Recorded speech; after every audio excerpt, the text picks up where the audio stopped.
भारतीय शास्त्रीय संगीत जहां एक ओर समाधि की गहराई में ले जाने की क्षमता रखता है, वहीं दूसरी ओर आनंद के आकाश में विचरने की स्वतंत्रता भी उपलब्ध कराता है।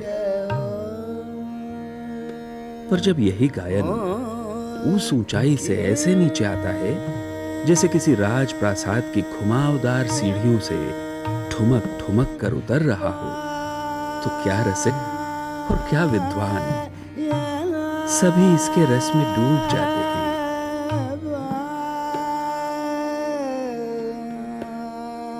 कभी शांत, कभी श्रृंगार, कभी वत्सल रस से परिपूर्ण काव्य जब सुरों के सहारे सरकता है, तो शास्त्रीय और लोक की संगम स्थली ठुमरी प्रेम के सभी रूपों को साकार कर देती है। जब से शाम सीधा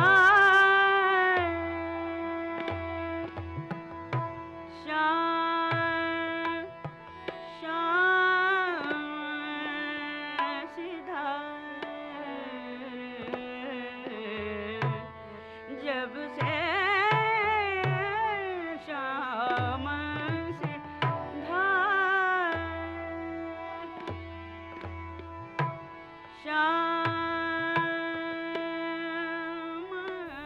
डॉक्टर शारदा वेलणकर ने, जो कि पारंपरिक बनारस घराने की चतुरंग गायकी में दक्ष हैं, ठुमरी के स्वरूप पर चर्चा की। ये उपशास्त्रीय संगीत का एक प्रकार है। ठुमरी का अर्थ है ठुमकना, और सहृदय कवियों की रचनाओं को स्वरों के माध्यम से अभिनय के द्वारा भावपूर्ण प्रस्तुति, यही ठुमरी का आधार है। और इसमें मुख्यतः जो है श्रृंगार रस प्रधान है ये। अच्छा, आपने अभी कहा ठुमकना। हाँ, तो ठुमकने का अर्थ तो खुशी हुई, तो हाँ क्या जी। इसमें केवल एक संयोग, जैसा आपने श्रृंगार रस के बारे में कहा, हाँ, ही है, या इसके अंदर करुणा या दूसरी तरह की धाराओं के बारे में भी आप थोड़ा सा बताएं। ऐसा है कि मुख्य श्रृंगार रस से भरा हुआ है ये, लेकिन वात्सल्य रस, शांत रस, ये भी हम इसमें देख सकते हैं। अच्छा, इन रसों को का भी सन्निवेश है, हम कह सकते हैं इसमें। याद किया कि जाए 17वीं शताब्दी से आरंभ यह गायकी 18वीं शताब्दी तक प्रचलन में आ चुकी थी, पर आधुनिक स्वरूप 19वीं शती में मिल पाया। पूर्वी अंग की ठुमरी लखनऊ में सन 1800 में जन्मे उस्ताद सादिक अली की देन मानी जाती है, जो इस 110 वर्षीय संगीतज्ञ के निर्देशन में एक सुकुमार कला के रूप में विकसित हुई।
उस्ताद सादिक अली से नवाब वाजिद अली शाह और नवाब वजीर मिर्जा उर्फ कदर पिया ने भी ठुमरी सीखी। उनके मुख्य शागिर्दों में थे दरबारी संगीतज्ञ अली बख्श खां के सुपुत्र खुर्शेद अली, इनायत हुसैन खां सहसवान, महाराज बिंदादीन, भैया गणपतराव, रामकृष्ण बुआ वसे,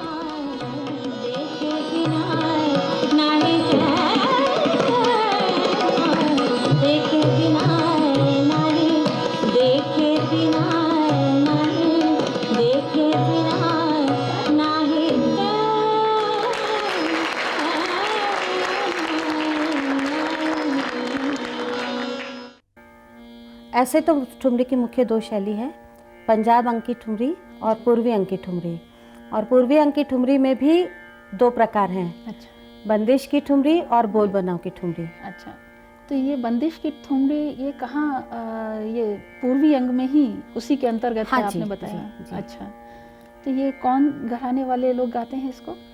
ये बंदिश की ठुमरी जो है ये लखनऊ में नृत्य परंपरा के लोग जो है बंदिश की ठुमरी का गायन करते हैं। अच्छा अच्छा। और जिसमें मुख्यतः बिंदादीन महाराज अच्छा। और कालिका प्रसाद इसको जी, बंदिश की ठुमरी क्यों कहते हैं? क्योंकि इसमें बंदिश गाई जाती है।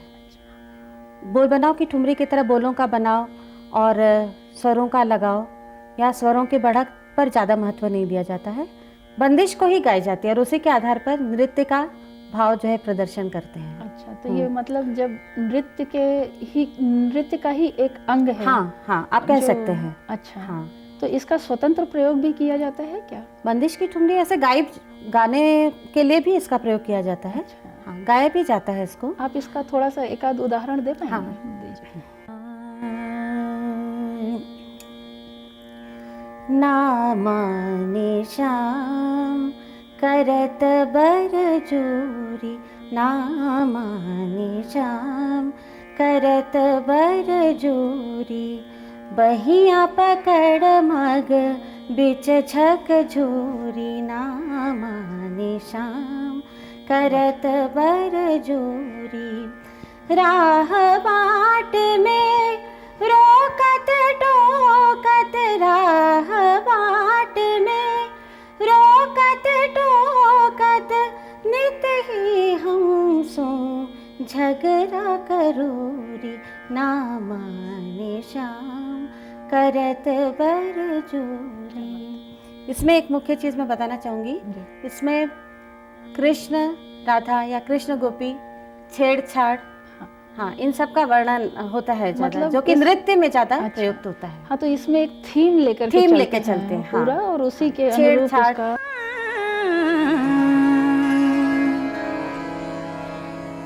रो रो नैन गंवाए सजना न आए, रो अशुद्ध ब्रजभाषा का गीत मानी जाने वाली ठुमरी जाने कैसे विद्वानों को प्रिय हो गई कि राजा मानसिंह भी राग कालिंगड़ा में ठुमरी की रचना कर बैठे। अलबेले चंपा चीर में असत आई, बिजली सी चमके पियारी जीरो, पियरी घटा की भीड़ में। यूं तो मोहम्मद शाह रंगीले ने भी ठुमरी की बंदिशें लिखी थी। लखनऊ में नृत्य प्रधान और गान प्रधान के दो रूपों में बटी ठुमरी धीरे धीरे पूर्वी अंचल को लुभाने लगी। सजना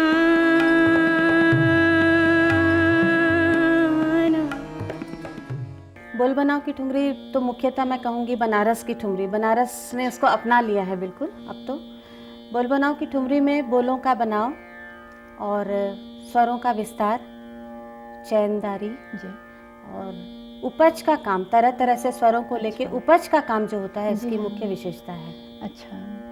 तो इसमें मुख्य रूप से कौन कौन से रागों का प्रयोग करते हैं? मुख्य रूप से ऐसे तो ठुमरी के लिए भैरवी है, तिलंग, खमाच जी। और काफ़ी, झिंझौटी और जोगिया वगैरह सब। तो इसमें रागों की उपशास्त्रीय। शुद्धता की बहुत आवश्यकता तो नहीं पड़ती हाँ, होगी। ऐसा है कि रागों की शुद्धता, आधार जो है कोई राग होता है, पर उसमें हम मिश्रित करके गाते हैं अच्छा। और कितने सुंदर ढंग से हम उसको जी हाँ। स्वरों के माध्यम से प्रस्तुत जी कर सकते हैं, यही इसकी खासियत है।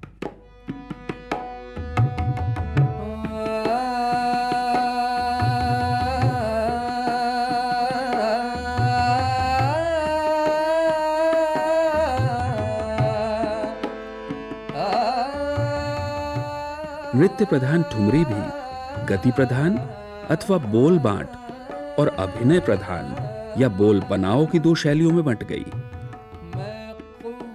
सितार वादकों ने जहां लयकारी की प्रधानता से लय बांट और बोल बांट की ठुमरियों की धुन अपनाई, गायकों ने बोल बनाओ की ठुमरियों के बोलों में निहित भावों को स्वर सन्निवेश और काकू से अभिव्यक्त किया।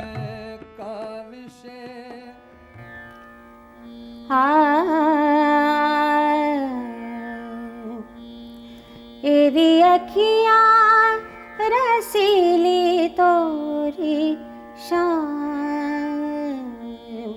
अखियाँ रसीली,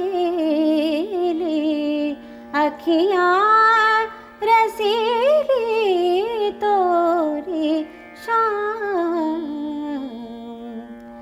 नित मोहत मोहत मोहे, मोहत है ब्रिजबान,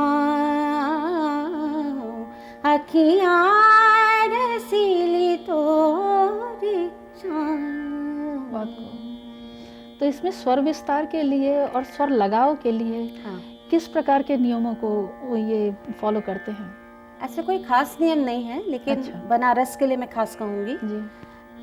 एक एक स्वर को लेके जैसे ख्याल में बढ़त किया जाता है, अच्छा। वैसे ही इसमें एक एक स्वरों को लेके हम बढ़त करते हैं और उपज का काम। अच्छा अच्छा अच्छा। और इसके अंदर और भी दूसरी शैलियों का समावेश है। संभवतः आप एक बार बता रही थी कि टप्पा का शायद इसमें हाँ, प्रयोग थोड़ा टप्पा, बहुत करते हैं। बनारस की ठुमरी में टप्पा अंक का भी प्रयोग किया जाता है। अच्छा, उसका थोड़ा सा उदाहरण देके बताइए।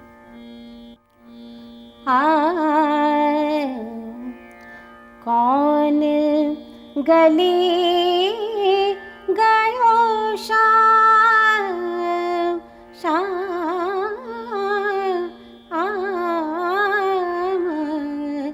शाम,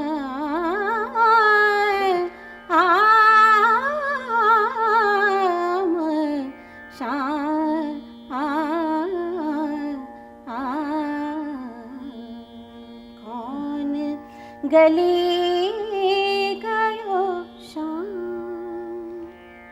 तो इसमें इस प्रकार विभिन्न से। प्रकार के स्वरों के लगाव को दिखाते हुए बार बार सम को दिखाते हाँ, हैं और हाँ, छोटा सा हाँ, टुकड़ा छोटा तो सा उसका टुकड़ा, जो हाँ जी। ठुमरी के अंतिम है मुर्गी का काम अच्छा बहुत अच्छा होता है इसमें। उसका प्रयोग करते हैं हाँ, हाँ, इसमें। मुर्गी का काम है और अच्छा।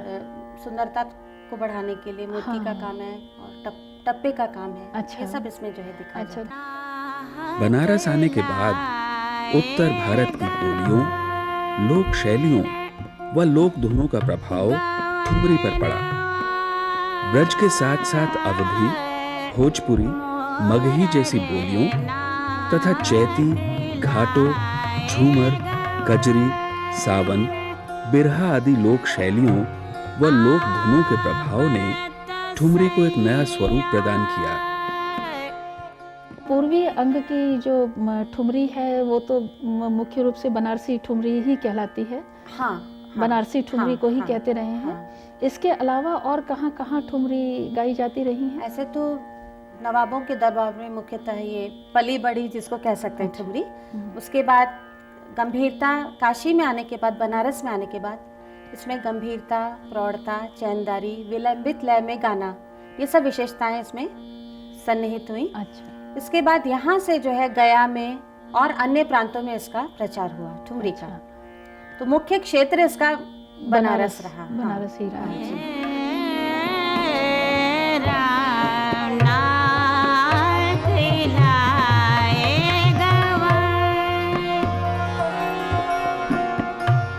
आज ठुमरी का पर्याय ही हो गई है बनारस घराने की ठुमरी। इस प्राचीन घराने ने अपने अनुभव से नए रूप में ढाल दिया इस गायन विधा को। नाहक लाए गवनवा मोरा नाहक लाए गवन। 15वीं शताब्दी के उत्तरार्ध में इसकी स्थापना हुई और इसके ठुमरी गायन जो है बनारस में बोल बनाओ की ठुमरी, इसके प्रवर्तक जगदीप मिश्र जी हैं और इनको ठुमरी सम्राट भी कहा जाता था। और इनसे मौजूद्दीन खान, जिनका बड़ा जाना पहचाना नाम है, ठुमरी सम्राट इनको कहा जाता था, उनसे मौजूद्दीन खान ने सीखा। और अन्य लोगों में रसूलन बाई जी हैं, सिद्धेश्वरी देवी, बड़ी मैना, मोती बाई, ये सब अन्य, हरिशंकर मिश्र जी, बड़े रामदास जी, छोटे रामदास जी, इस काशी के घराने के परंपरा में ये सब ठुमरी के गायक भी रहे हैं। और इन लोगों ने स्वरचित बंदिशों से जो है इसको, तो ये जितने आपने नाम बताए हैं, इन लोगों ने ठुमरी के विकास में बहुत बड़ा योगदान बहुत दिया बड़ा है। योगदान। तो ये लगातार ये ठुमरी अपना स्वरूप बनाती चली गई है बनारस की शैली के आधार पर, और इन्होंने एक अपना स्वयं का एक अस्तित्व बना लिया जी। और आज आप जो गा रही हैं वो इन सब लोगों के प्रयासों का फल है। हाँ हाँ बिल्कुल। तो आधुनिक काल में, आज के समय में, आपके समय में जिस प्रकार की बनारस की ठुमरी चल रही है, उसमें जो शैली इस्तेमाल की जा रही है वो मुख्य रूप से कौन से घराने हैं, और अगर घराने नहीं हैं तो कौन सा ऐसी परंपरा है जो अभी भी जिंदा है और गा बजा रही है? हाँ, ये तो है बनारस की जो मुख्य पियरी घराना जिसको हम कहेंगे। हाँ, इस परंपरा में प्रसिद्ध मनोहर जी और राम सेवक जी, ये सब इनके परंपरा में थे। आधुनिक समय में पंडित सुरेंद्र मोहन मिश्र जी, जो मेरे गुरु भी हैं, इस समय इस परंपरा के जो है विद्वान हैं जी। अच्छा। तो उनसे ही मैंने सीखा है। अच्छा। और इस समय वो शिक्षा दे रहे हैं बनारसी ठुमरी। हाँ, इस क्षेत्र में उनका बहुत योगदान है। लोक धुनों से पुष्ट हुई ठुमरी जन रुचि के करीब पहुंची, जैसे ये होरी ठुमरी। कैसी धूम मचाई तेरी कुंवर कन्हा आई रे, कैसी धूम मचाई गारी में दूंगी अब ना सहूंगी, तेरी अब के फाग तोरे संग रंगूंगी, कैसी धूम मचाई। ये तो काफ़ी की हो गई। काफी।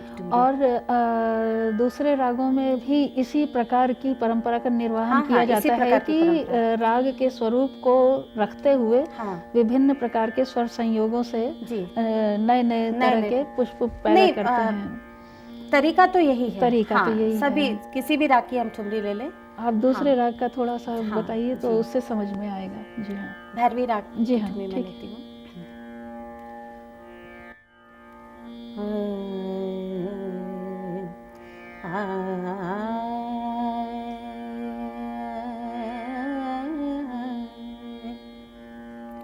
नींदिया उचट गई राम, तेरी सपने में पिया मोर आए, नींदिया उचट गई राम, सोई थी मैं अपने महल में, तेरी आई चौक परे पिया आए, नींदिया उचट गई राम। अच्छा, जो ठुमरी में जो काव्य का इस्तेमाल हम लोग हाँ कर रहे जी, हैं, जी। आप लोग कर रहे हैं, उसमें आपने बताया था कि लोकल भाषा का प्रयोग, भोजपुरी भाषा का प्रयोग उसमें करते रहे हैं। हाँ।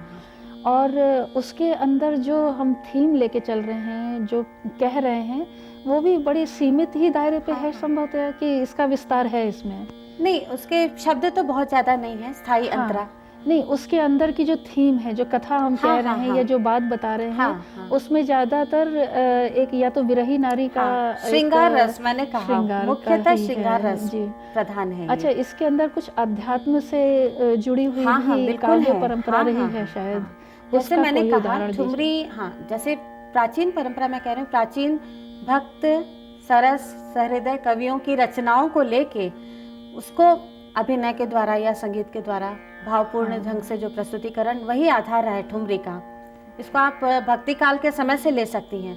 उसमें जैसे कबीर के पद हैं, मीरा के पद हैं। अच्छा। पी की बोली न बोल, मीरा के पद हैं, थोड़ा सा वो सुनाइए ठुमरी। उसका, हाँ जी। जी, मिश्र पीलू में है ये।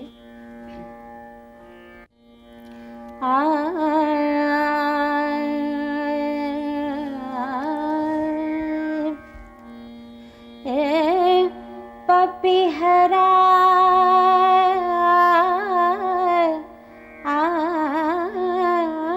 रे, पी की बोली न बोल, ए पपीहरा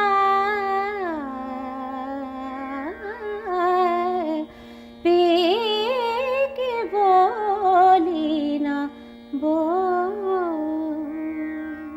ये मेरा के पद, हाँ, इसको ठुमरी में लिया गया है। आपने अभी कबीर का भी नाम लिया। हाँ जी, तो हाँ, कबीर उनकी भी की पद है, भी, हाँ एक जी। दादरा है।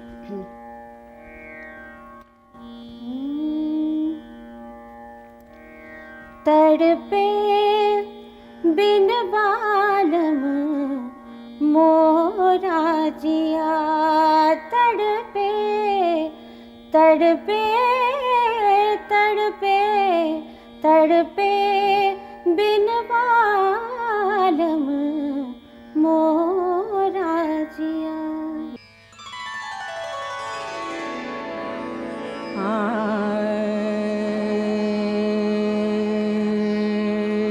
प्रयोग धर्मी विषय होने के कारण संगीत और ठुमरी के स्वरूप में भी परिवर्तन और परिवर्धन अवश्य होगा, फिर भी इसका प्रचलित स्वरूप प्रयोग में बना रहेगा। आजकल के भागदौड़ की जिंदगी में हम कहेंगे कि जहाँ पे लोगों को सुकून चाहिए, चैन चाहिए, तो इस तरह की चीज़ें सुनने से लोगों को जो है चैनदारी इसमें बहुत ज़्यादा है, तो सुकून महसूस करते हैं लोग।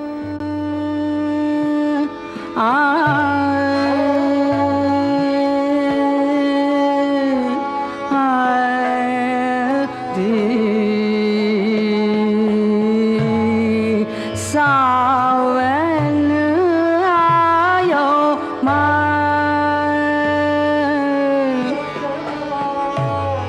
सखी